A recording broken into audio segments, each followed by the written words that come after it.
Hello, welcome back to Learn Economia. In this video, we will be discussing yet another new topic, that is Rostow's theory of economic growth. Having said so, first of all, let's understand the setting in which the theory is made or theory is formulated. We can understand that at the end of the Second World War, we know that the Second World War is between 1939 and 45. So at the end of the Second World War, that is around 45, there was a renewal in the interest of subject of development economics, and the stages of economic growth was once again preoccupied by many scholars. So many scholars began to discuss about this stages of economic growth as well as development aspects. As a non-communist manifesto, we could understand that Rostow's stages of economic growth has become a positioning of modern economic history and capitalism, and his version of development economics, which discuss about the stages of economic growth, is considered to be an outstanding example of continuity and evolution. If you compare both Marxian ideas and Rostow's ideas, we could see that Marxian theory is regarded as a banner of capitalism doomed. On the other hand, Rostow's version is considered to be a capitalism which is viable. Now, looking into the stages of economic growth put forward by Rostow, we could see that there are 5 different stages, starting with the traditional society stage and ending with the stage of high mass consumption. So the first stage is traditional society.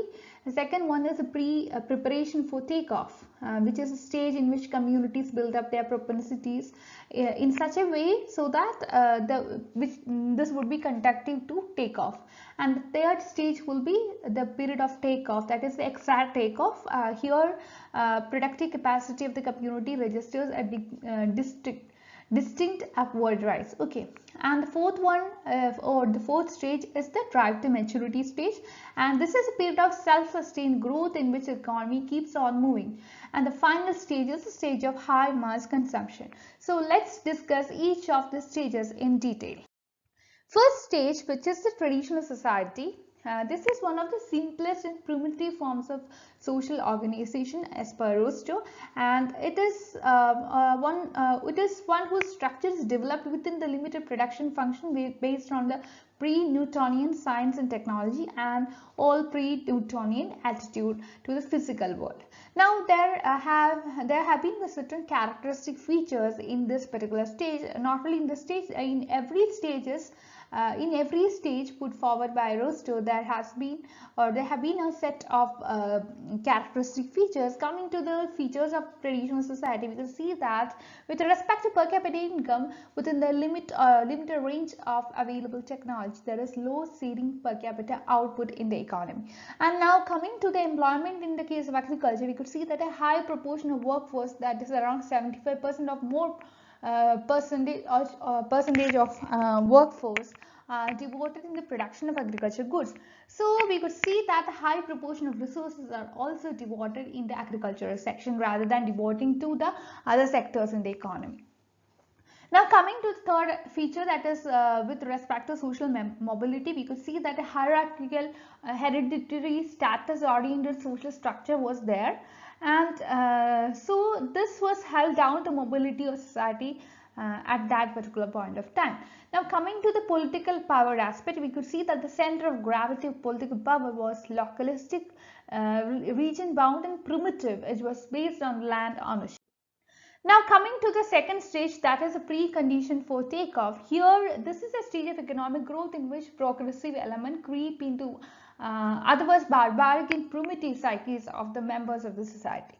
Here people actually try to break free from the rigidities and all in the traditional society, and there is some kind of scientific attitude and or quest for knowledge in specific, and to an extent we could understand that they have succeeded, but let's understand the features of this particular stage so that we can understand whether these people have actually succeeded or not. Okay, so coming to the characteristic features of this particular stage, we could see that with respect to economic progress became an accepted social value, but at this particular point of time, or at this point, at this phase, or at this stage, the change of human mind took place, and these people were able to think about their respective countries.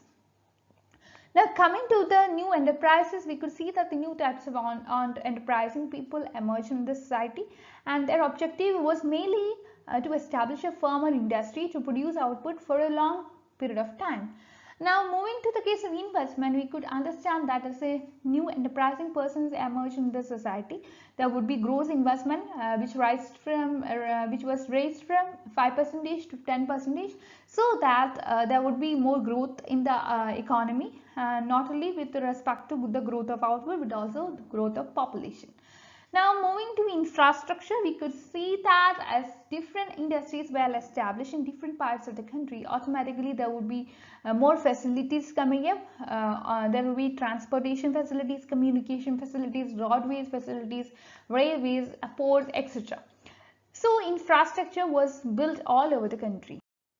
Now, moving to the next concept, that is credit institutions. At that time, when there is a precondition for takeoff stage was going on, the credit institutions were developed in order to mobilize savings for investment. And coming to the case of mobilization of workforce, we could understand that due to industrialization, a large proportion of workforce was shifted from agriculture section to the manufacturing sector, and this was experienced in Great Britain in the time of industrialization. Okay. Now, coming to the case of birth rate, we could understand that there was a decline in the birth rate at the time of at that particular point of time, medical science was slowly developing. So, the citizens understood the sense of control of birth rate and death rate. At first, death rate was controlled, and then after that, birth rate was also controlled. This was the second stage of demographic transition, which was experienced by the developed economies. Now, moving to political power, the centralized political power based on nationalism replaced land-based localistic, all colonial power. So, coming to the exact takeoff stage, this stage is considered to be the transition of society from a backward one to a particular society which was on the verge of the freeing itself from the elements related to the one which retard economic growth. In fact, we could understand that it is one of the stages in which there is a dynamic change in the society, and there is a meteoric rise in the standards set by the members of society in all walks of life, like industry, agriculture, science, technology, medicine, etc. So, there is a marked discontinuity between the first two stages as mentioned earlier and this particular stage, that is the stage of takeoff. The two winds of change are triggered by some important political events that revolutionizes the political structure or sudden infuse of technology and methods of production attributed to formidable advances in science and technology. Now, coming to the former type, we could understand, relate this with the events took place in nations such as erstwhile USSR, East and West Germany, Japan, China, and India. The latter category can be observed in nations such as UK, USA, OPEC countries, etc. So, we can say that the events like the Industrial Revolution, that was the brainchild of technological innovation in Britain since 1960s, the Manhattan Project that signaled the arrival of USA on the world political scenario. So these are considered to be the living examples of takeoff stage as per Rostow. Now, coming to the more characteristic features of the stage, first is the rate with respect to the rate of investment. The first property of this takeoff stage is nothing but the rate of investment. Okay, so at the time of Industrial Revolution, the rate of investment was 5% or less to over 10% of the national income.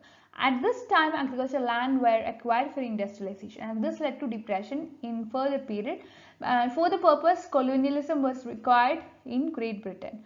So, as a result, what happened was that they came to India, the British people, they came to India, and they established colonies in many other nations as well. And they gradually took the political power of all these countries. So they established colonies in many countries, and they took power in all these countries.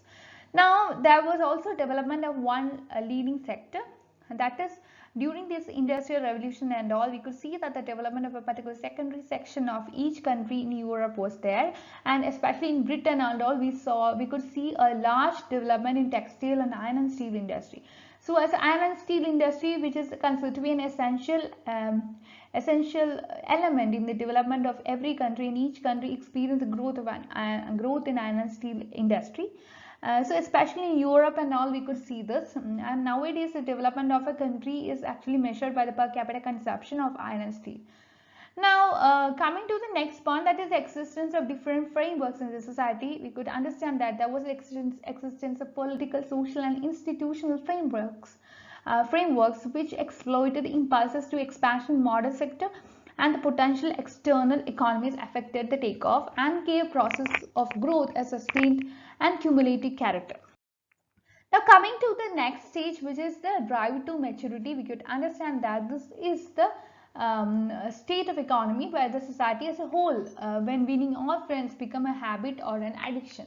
Each and every effort to stimulate the economy meets with success here, and the time period when the society tastes success is a long one, and the progress made in all fronts would stay here. Okay. And this is considered to be a duration when a society effectively applies a range of available modern technology to the bulk of its resources, and growth becomes a normal mode of existence. Industries like heavy engineering, iron and steel, chemicals, machine tools, agriculture implements, automobiles, etc. take the seat of the driver here. Electric power generation, such as electric power generations, and also we could see that consumption are high in this particular stage, and this is due to acceleration of industrial activity. And here it was difficult to date the period precisely in view of the instinct or hazy demarcations between the end of takeoff and the beginning of maturity. Rostow, he would dated us before, or we could see that it was about 60 years after the beginning of the takeoff stage. Now coming to the features of this stage, you can understand a feature with respect to shift in occupational distribution here.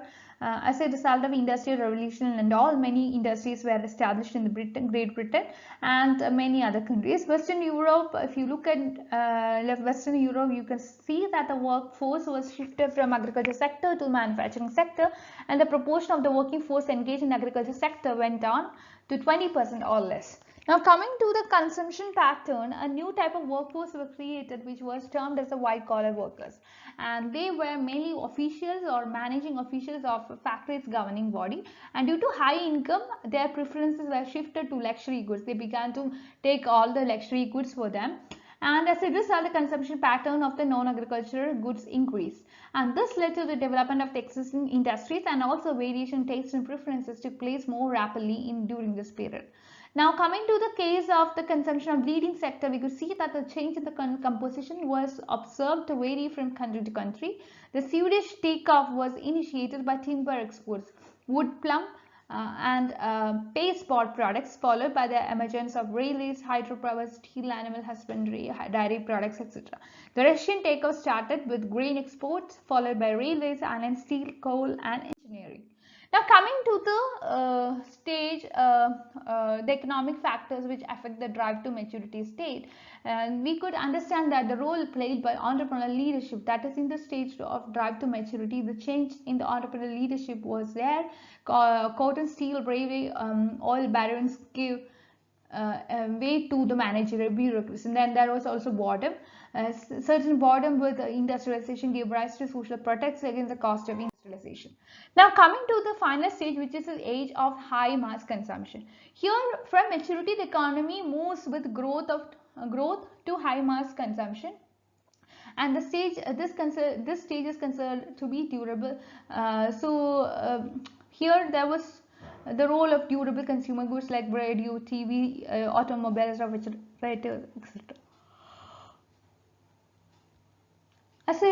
So in addition to all these things, we could see that though there was political progress, etc. was there, the expressiveness of willingness to allocate the increased resources to social welfare and security was also there.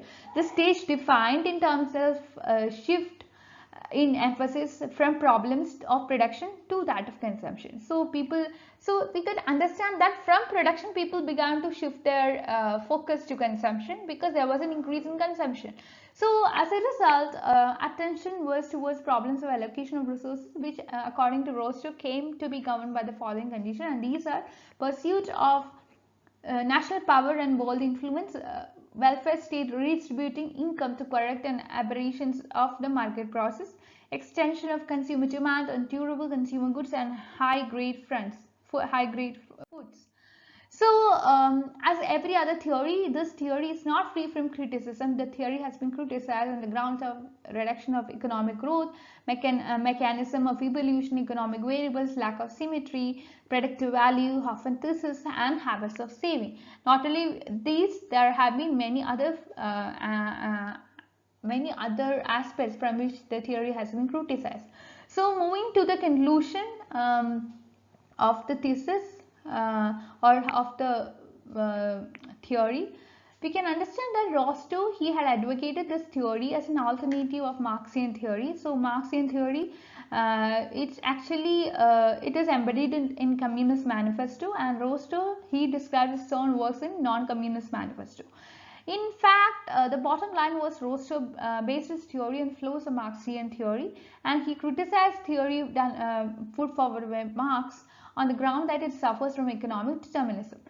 And the great merit of Rostow's doctrine was that its main facts was continuity and evolution of society, and this did not treat each stage as a mutually exclusive from other stages. Moreover, or in addition, you could understand that instead of limiting human behavior to simple act of maximization, what Rostow has done is that he had interpreted the human behavior as an act of balancing. So as an act of balancing alternatives and often conflicting human objectives. That's all for today. Please like, share and subscribe this channel for more videos, and thank you for watching.